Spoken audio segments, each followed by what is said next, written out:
Okay, well let's talk about the purity impurity part first because that's pretty interesting. And not even after having taken a class, like I'm still kind of have some confusion on that. So I know that there are certain things in the book of Leviticus that will like make you unclean, like having a baby or bodily fluids, those kinds of things.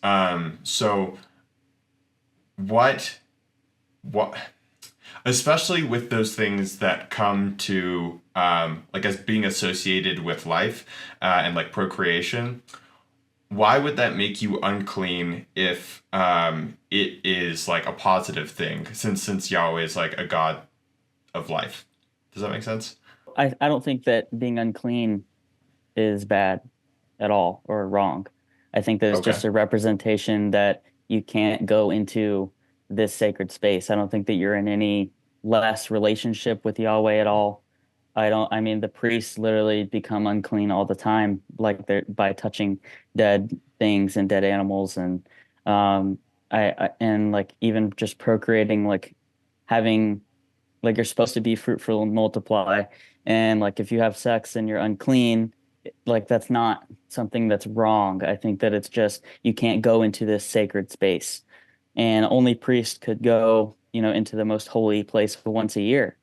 So I don't think that that is something that should be like kind of bad or looked down upon, although I don't think that it's the best ideal. I think that Christ still came to make everything clean so that we can have access to Yahweh whenever. And I think that that's a great thing. Although I don't think like a ritual impurity is something that you're like culpable for, if that makes Hmm. sense. And Hmm. and I also think that distinguishing ritual impurity from moral impurity is a big thing. Like the ritual impurity is contagious. So if I touch a dead body and then I touch you, then you also become ritually unclean or ritually impure. Hmm. So that's you're not like held culpable for that. But if you are like murder someone and then I touch you, like you don't become a murderer, you don't become morally unclean.